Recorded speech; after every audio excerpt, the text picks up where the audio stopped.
downright cruel to cut off your parents, regardless of the way they have behaved towards you? 0207 862 2222 is the number. The rumoured Beckham family feud's been thrust back into the headlines this morning after Dad David sent an olive branch to his eldest son Brooklyn on Father's Day yesterday. He shared a number of photos on Instagram of his children. There they are, looking so sweet.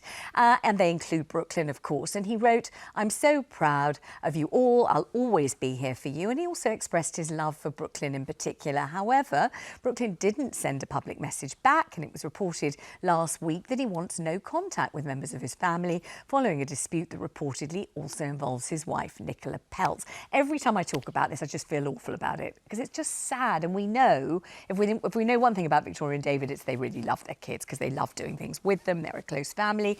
Gail, what do you think of something like this? Oh, I just think it's such a waste of time. You know, I don't have my parents anymore, and as much as they could be annoying sometimes, and I'm sure I annoyed them as well, you know, you've only got one set of parents, and you can always iron over everything. Nothing's that important that you shouldn't be talking to your parents. That's what I think anyway. I agree with you. Whatever they've done. I mean, unless you've got parents who really beat you up or appalling to you. Yeah. Parents love you. They often do things for you that they think are helping. Sometimes you have to be actually honest and say, "Dad, I do not want to get married at 18. Yeah. A conversation. Did you have to say that to your dad? I did say that to my father, and my father just said thank you and took his coffee and walked out of the room. But that was my father. But you need to, or maybe talk it out with some other member of the family who can talk to your parents. Time goes so fast, and we were just saying before, I mean, I'd love my parents to be around now. They would be too old, of course, because I'm 105, but it would be a joy. And as you say, there's nothing that's so bad unless they've abused you or treated you badly. And we know they've always loved Brooklyn, as you say, they're a very loving family. Yes. Whatever his girlfriend, wife, whatever anybody says, they're your mother and father. They had you, they dreamt of you. Well, that's the Bible says, honour thy mother and thy father. But Afua, I've been an agony aunt for about 100 years, and every Christmas you get inundated with these problems. And the problems usually are, every time I go back to the family home, my parents make me feel inadequate, they pick on me, they reduce me to the kind of feelings I had when I was 5 years old. You know, that my father's jealous of me, my mother always finds fault with me. You know, those sorts of things which over a lifetime do grind you down. And they can take their toll on people. And I think there is people that genuinely feel that it's better for them not to have parents or cousins or siblings or family members that they feel are toxic towards them in their lives. And, you know, unfortunately, I've never had to have that.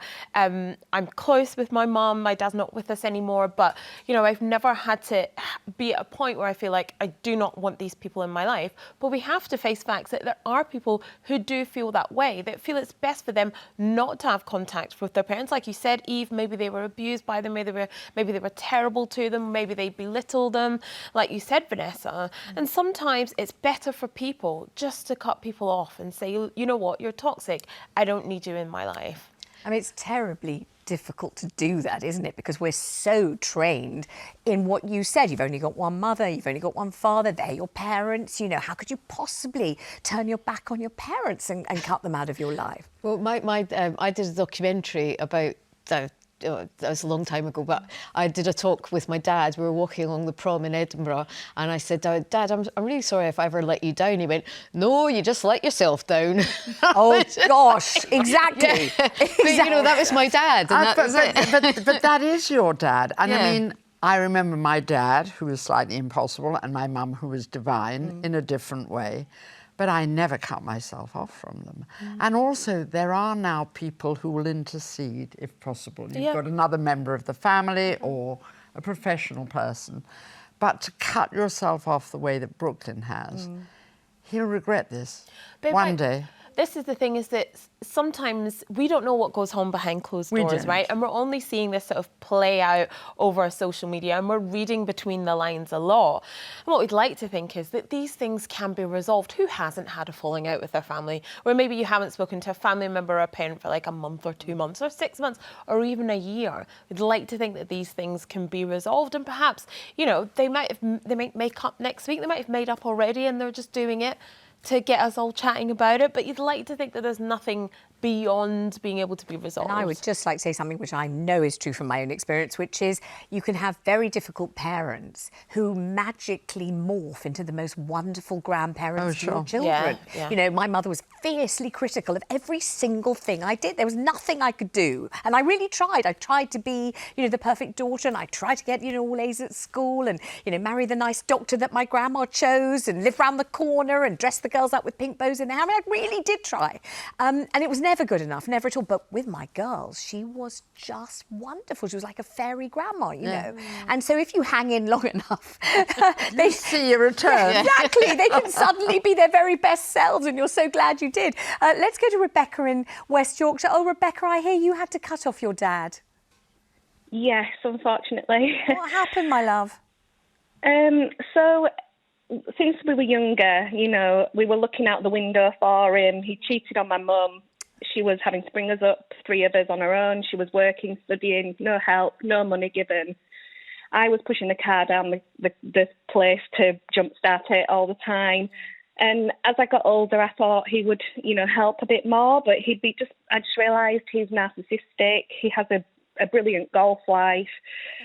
I still have to, like, you know, try and prove myself, I feel. There's still no help time-wise or anything. You still feel inadequate. He was at home sent shopping for his house when he was supposed to be at my daughter's christening because he'd forgotten. At my wedding, I asked him to dance with me, and he looked at me as I was strange and didn't dance with me. And he pays more attention to my cousins who are multimillionaires and their children. And he talks about turning right, or is it left on the plane rather than right, and has this whole life. My mum's now passed away, and I've realised as I've had children, I don't want my children looking out the window for him. And tell me, was there a last straw? Was there a straw that broke the camel's back on this one? Something you just thought, right, I've tried. You were there at my wedding. I did invite you. I've done everything to include you in my life, and I'm now pulling the plug on it. Was there an actual deal breaker in the end? Yeah, attending family parties and really realising the complete disinterest. It's incredibly hurtful, isn't it? However angry you are, it's still desperately, desperately painful, isn't it? It is, because he's my only living parent now, and I never wanted to cut him off. I love him unconditionally. And I know that I'll be hurt when anything happens to him, if anything happens to him, because I've always wanted to be there for him, but I realise that that's not reciprocated. And I have to accept that, and I have to live my life without feeling I'm not good enough. It's such a difficult one, Rebecca. Some people watching this right now will be thinking, I know they will, she should phone him, she should go round there, time is running out, he is her only father. And yes, of course, he'll disappoint her and hurt her because that's what he does. But she might feel better if she builds bridges and repairs the rift just for yourself. What would you say to that? My mental health has been affected by it, and I don't want my children's mental health to be affected by it, by being neglected and feeling like they're not good enough either. Yeah. And just to put myself up for that, I've done it so many times. I'm a lot older now. I've turned up. I've been hurt multiple times, and realised that actually, you know, maybe I will be there when it counts, but at the moment, I need to be there for my children.